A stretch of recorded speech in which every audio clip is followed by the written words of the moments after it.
So the new Iranian leader is about to cause a very serious regime problem in Iran. In fact, currently, there are reports that he has been in hiding, has not been able to speak, not been able to... In fact, people are now beginning to argue whether he's still alive or not. But listen to what Fox News just discovered in the whole issue, so that you know whether the US has achieved their goal in Iran or not. In fact, let me not talk, just listen. Fox News alert, Iran went back to a monarchy. The Nepo baby's the new Ayatollah. The mullahs spent 45 years denouncing hereditary dynasties, and they just crowned a king, Khamenei Jr., the boss's son. He's 56, no resume except his last name. He's like Iran's Hunter Biden, except Kid Khamenei was treated for ED 3 times. He can't close politically either. He didn't even win a majority vote in the council. So the military had to step in and give him a little nudge. Half the clergy boycotted the coronation. No one wanted the trust fund terrorists to lead. Not the clerics, not the old guard, not even his own dad before we blow him up. Apparently, he put in his will, do not let my son take my place. But Mini Khamenei had a side hustle. He's sitting on a global property empire. Persian Gulf shipping, Swiss bank accounts, British luxury real estate, more than $138 million worth. Upscale hotels from Frankfurt to Mallorca. A villa in the Beverly Hills of Dubai. Estimates say he's funneled billions of dollars into the West, all while under sanction. Passing power from father to son doesn't look strong. It means Iran's bench is empty. It's no longer a theocracy.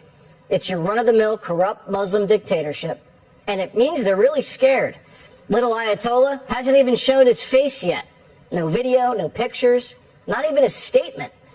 At the official ceremony, they pledged allegiance to a picture frame. Where is he? Is he even alive? On the new leader of Iran, there's reports that he's been wounded. Oh, the new leader of Iran. He would be wise to heed the words of our president, which is to not pursue nuclear weapons and come out and state as such. As far as his status, that's not something I can comment on right now. How can you rule a country when you can't even show your face? Doesn't the wartime Ayatollah need to show proof of life? If he's strong and capable and the Iranian regime hasn't collapsed, where is he? Rumors are swirling that he's been injured, but we can't confirm. We can confirm that he has a target on his back. The Israelis are going to put the whole Iranian hierarchy in the kill chain until a new leader can play ball. As far as Donald Trump's concerned, he's been clear. A lunatic hardliner is unacceptable. Overnight, I spoke with President Trump. We spoke about Operation Epic Fury, how it's going, and his thoughts on Mujtaba Khamenei, Iran's next supreme leader. He told me he's not happy with that selection, adding, I don't believe he can live in peace.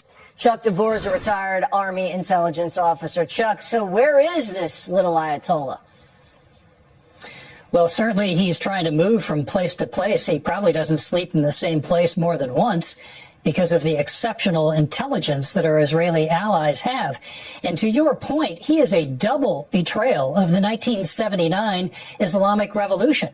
He was not even trained well enough to be an Ayatollah. He's only a mid-range cleric, number one. And number two, as you pointed out, dynastic succession. He's a Nepo baby. So that's a double betrayal of the whole concept of the 1979 revolution. All you have now, Jesse, is the equivalent of a mafia family, very corrupt, with a little bit of a patina of religion over it. So what does that tell you about the shape of the regime or what's left of it? Well, I think the important thing to understand is that Iran sits within the confines of the former Persian Empire. You have 7 ethnic groups, of which the Persians are less than 50%. These are things like the Kurds and the Azeris. And so I think it's very interesting that the president, essentially the figurehead president, Masoud Pezeshkian, speaks, I think, about 4 or 5 languages. He's actually, I think, part Azeri. He condemned the crackdown that Mujtaba led. And so he apologized. Now, of course, you're not seeing him because he has no real power. But it makes me wonder whether or not there might be people to deal with that might be able to get an off-ramp here. The other thing to consider is if this guy is so weak and so corrupt and wasn't even truly in line to be the next boss, maybe that's the sort of person we want to have in charge, at least for a while, because it might increase the odds of a revolution. That's a good point. Also wondering, the fact that he accumulated so much wealth overseas must mean he's a businessman, and he kind of did it on the sly, evading sanctions, so he's wily. Does that mean he's someone we can deal with, or is he just out for blood since we slaughtered his whole family? Yeah, I mean, that's the whole point, right? If you have this gigantic nest egg of billions of dollars, but you lost your wife and children in the initial airstrike, probably you're going to be out for blood, as you say. The challenge is, who does he have as allies? You know, he served in the Revolutionary Guard Corps during the Iran-Iraq War, so he does have